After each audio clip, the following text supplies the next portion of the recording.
Welcome back, ladies and gentlemen, to CFL Central. CFL content for the fans, by the fans. I have had quite the night. I was at an Avenged Sevenfold concert. How was it, you may ask? It was fucking amazing. It was Avenged Sevenfold, so it was just brilliant. Brilliant stuff. But we're here not to talk about amazing concerts, as sad as that is. We're here to talk about football. Some amazing and some lack of amazing. Typically, well, both of which coming from Edmonton, depending on which side of the coin you're on, whether that's BC or Edmonton. But we'll get to that game. But we're gonna start with our first game of the week, which is where the Hamilton Tiger Cats defeated there was no crumback. There was no crumback today. There was no crumback Red Blacks. As the Tiger Cats defeated the Red Blacks by a score of 16-12. And now Rick is going to tell me that this is all of a sudden going to solve every problem. Isn't No, that right? so No, the it's win. not? Hallelujah. No. Yeah. So I guess you guys the still suck, win, right? No, so the win kidding. came at a cost. Oh. Yes, it did. I forgot about that.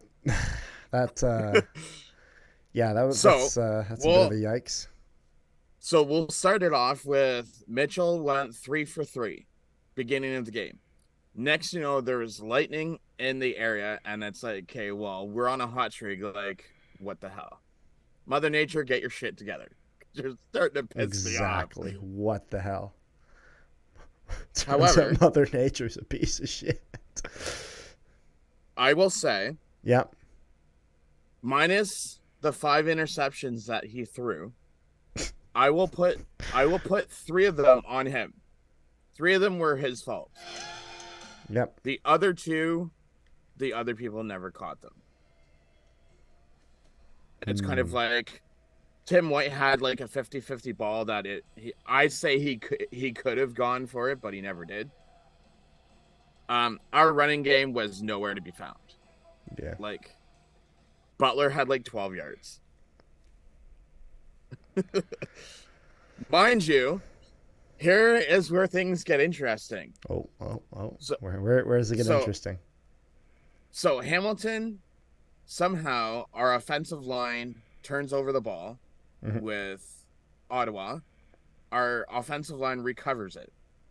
Next thing you know, a former Elk is going 80 yards down the field. Well, depends on how you look at it. He could be wide receiver. He can be quarterback. Okay. And Mitchell throws a touchdown to Loxley. Not only that, but Loxley had 2 receptions and led our team in yards with 91 and a touchdown. There you go. What I like about our team compared to all the other games is that our team spread the ball around.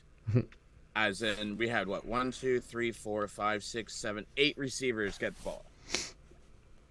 So it's not just like 2. You're not just riding on one guy and then you shut him down and then all of a sudden the entire offense falls apart. And not only that, we set a new BC line record for one game.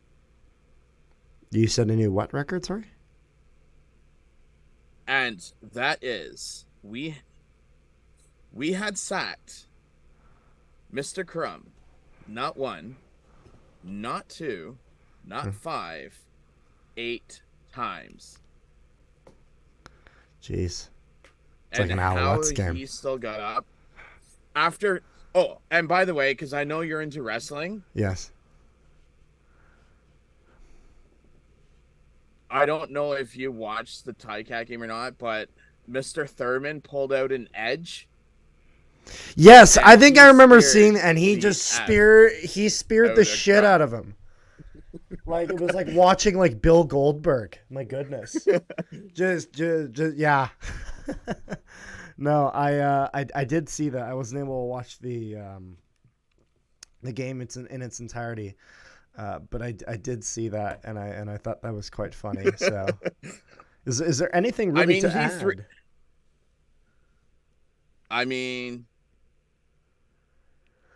Not really. Evans only had like one catch for 14 yards. Like he wasn't even noticeable. The only downside is this is where it, depending on who you speak with, that I will leave off this on, Mm-hmm. and I'm gonna leave you with this question. Mm-hmm. 11 seconds left on your two. Do you leave your starter in, or do you go back up and do you knee it, or do you run forward with the ball? With how much time left? 13 seconds left on your 2 yard line. And you're winning. And you're winning. Then you So knee it. basically what Then so you basically obviously knee it. what they did was, because they were on the two, if they need it twice, they would be in the end zone. Well, no, they would already be in the end zone because the quarterback, when he goes to hike the ball, he would be in the end zone. So their thought process. Why would you have to kneel? Here's my my question: why would you have to knee it twice in 13 seconds? I have no idea. I just Couldn't know you? that Couldn't you there's just? like Couldn't you literally just let the clock run? You got over 13 seconds on the play clock. I just know that with 13 seconds left, they had to kneel twice. Strange. Anyways, Mitchell. I'll put it this way. You know what I would have done? Not what they did. I would have done something else. Yes. It's one of the. It reminds me a lot, and this kind of harkens back to that Trevor Harris play, and this wouldn't be the play that would injure Trevor Harris. I did.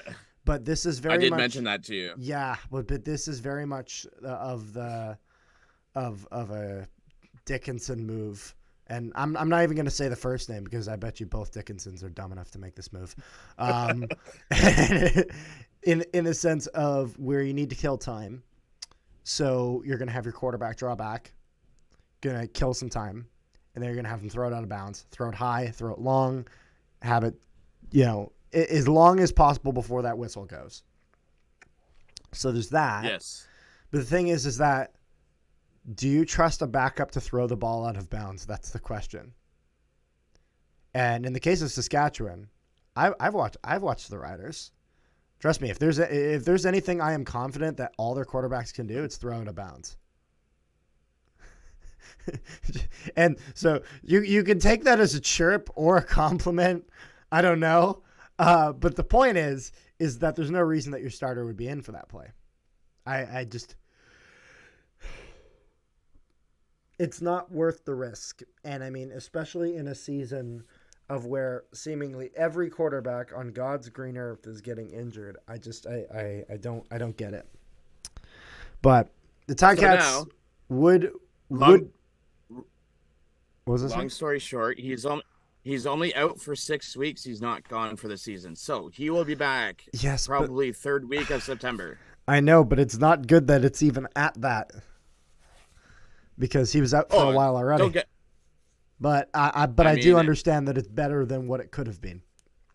Yes, but it definitely was. Ticats get the victory, 16-12, and then we go to Touchdown Atlantic, where these Toronto Argonauts hosted the Saskatchewan Roughriders. Argonauts would win by a score of 31-13. However, are we seeing cracks in the boat? Not that boat that they did for the celebration. That was gorgeous. Beautiful boat. Beautiful, amazing boat.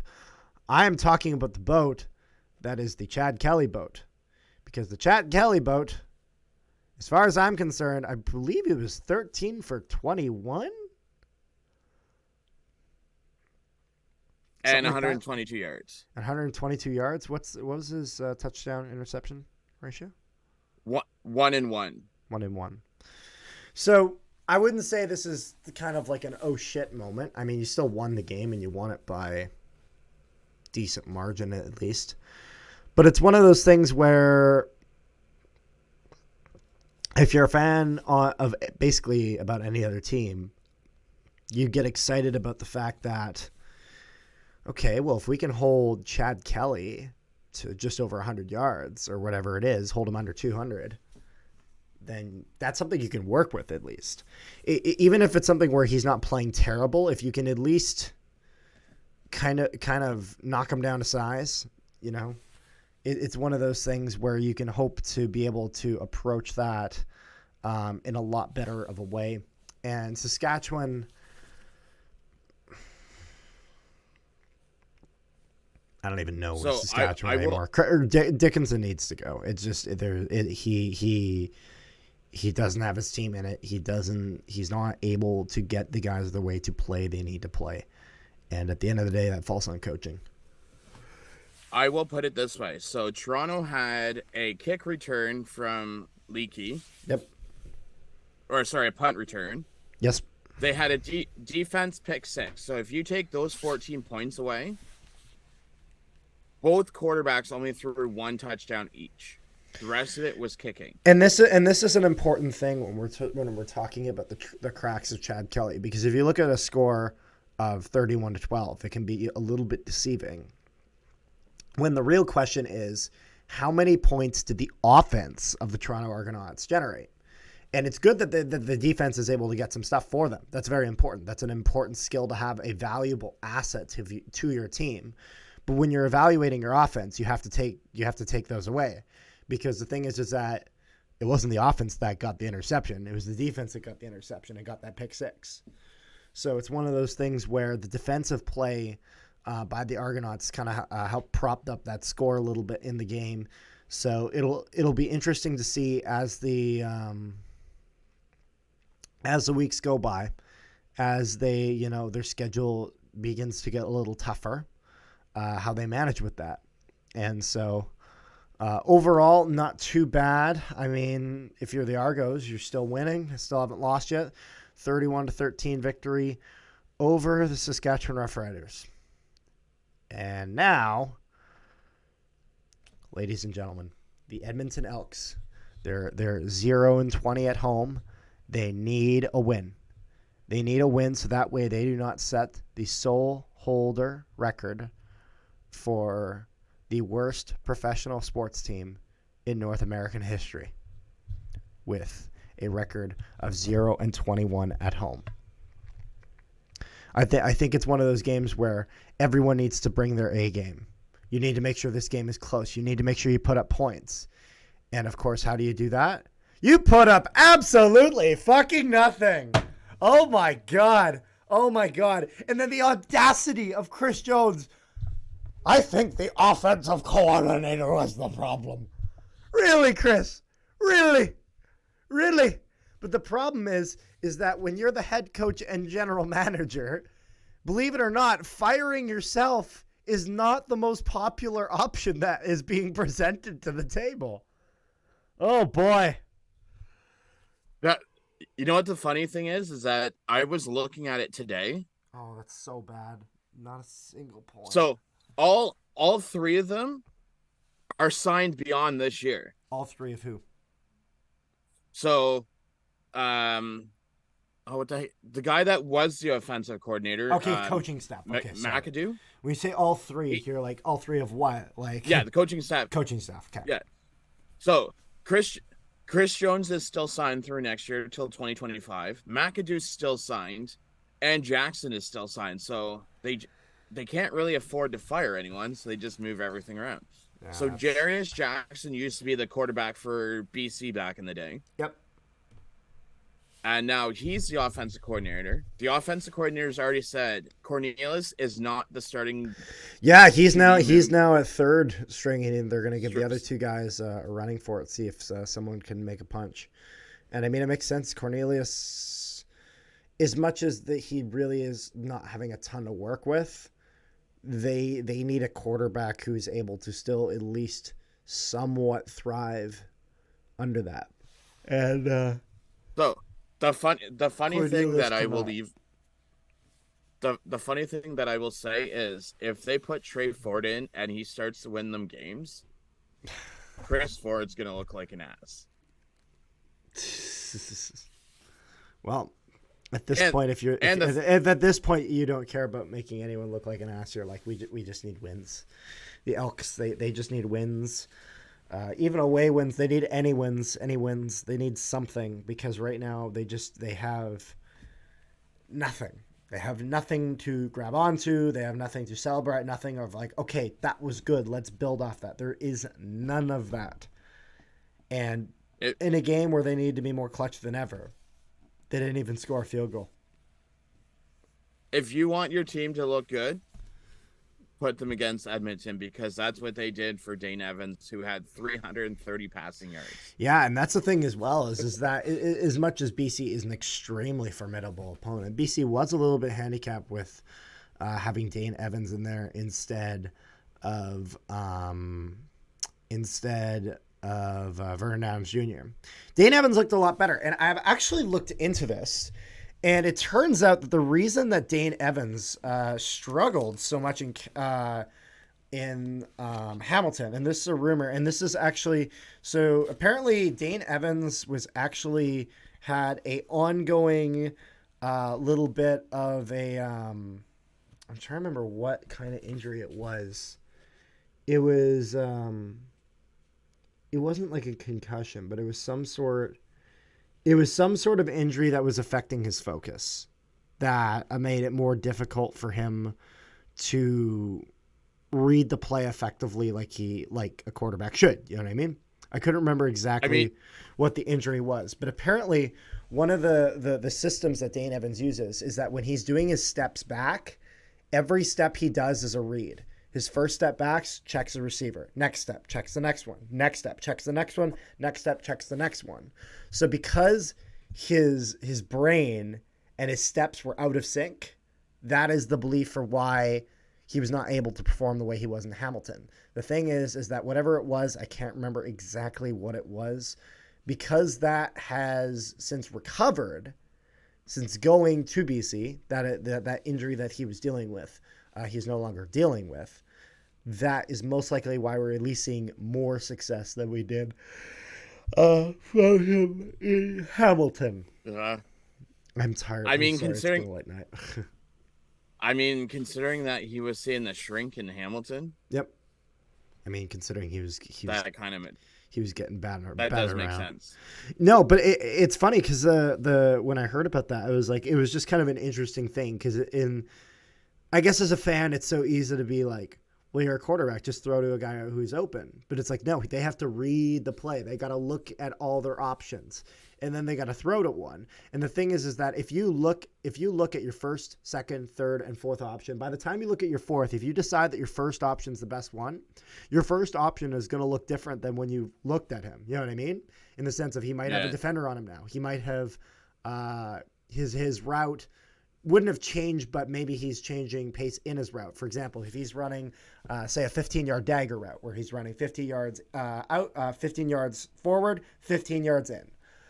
It's one of those things where if you look at him and the defender's all on him because he's running straight at him, if you then go and check back on him after doing that fourth read, it's possible he could have initiated that dagger and now he's got that defender beat. Or maybe he has that linebacker swooping in to take him out. So it's one of those things where there's so many different factors that come into this. So it's crucial to see how reading the play might be the most important thing for a quarterback and being able to be a quality quarterback and making those decisions.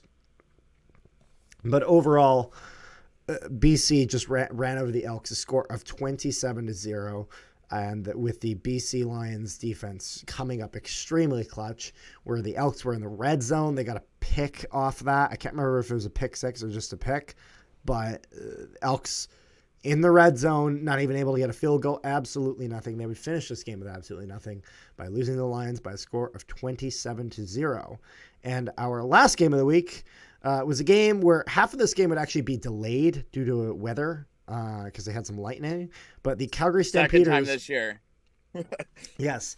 The Calgary Stampeders faced the Montreal Alouettes, and the Alouettes won by a score of 25-18. The Sean Lemon Montreal Alouettes. How do you feel about this one, Rick? So this is the first time that Fajardo has not been sacked multiple times. Yeah, what the hell? That is... And actually, so here's the sad thing. Going into this game, like after the Ottawa game, but before this game, Fajardo and Crum have been sacked the most times out of all Interesting. quarterbacks. So before Saturday's game against us, Crum has been sacked 14 times.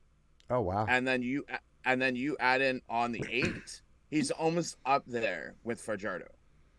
My goodness. That's But I mean, other than those two, what was it that I was mentioning to you earlier? There was, oh yeah, the single point and the interception return. Yep. It was, if you had a kicker on your fantasy team, this game would have been the game to collect all your points. It was just basically a kick fest. Yeah.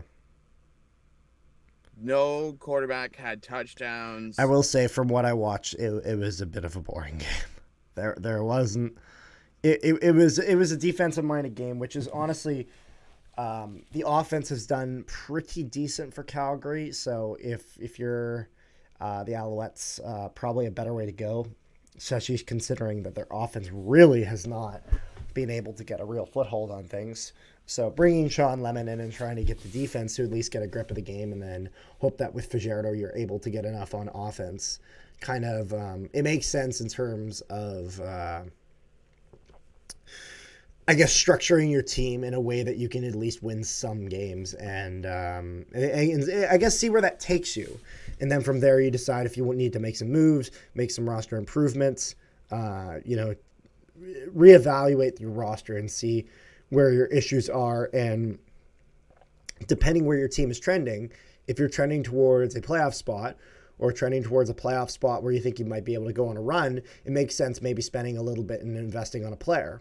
But if it's one of those things where you're going to just barely squeak into the playoffs or possibly miss the playoffs, it doesn't make sense to go in and spend that money in the form of draft picks to get yourself a player. So it's one of those things where they good call bringing in Sean Lemon for the defense there on the Montreal Alouettes. Definitely a big improvement there. But we'll have to kind of see how it pans out against more opponents. That's The at only least kind of thing my that 2 cents. So the problem that I have with Jason Moss Yep. is William Stanback had 53 rushing yards in the first quarter. Okay. And then all of a sudden he only has 31 rushing yards the rest of the game. If something's working, as they say, Mm-hmm. and it's not broken, don't fix it. If it ain't broke, don't fix it. Like, I mean, Julian Grant had 71 yards and then Mac only had 37. Like, Oh my. but I don't know. It will be interesting this upcoming Saturday because we play Montreal at home, and you guys, it's lovely to see you wearing a Bombers jersey and a Lions hat. Well, I did it Because you because guys play. I did it. I trust me. I won't. I will not be wearing this in the preview. I did it simply because the Lions had such a good performance this week against the Elks. Even though it is the Elks, they getting multiple shutouts in a season is very impressive. But overall, I think that pretty much covers it. So make sure you guys like, share, and subscribe if you have not already. Make sure you guys comment down below what you think of this week of CFL action. Make sure you guys you can also listen to this on Spotify. And we will see you guys next time.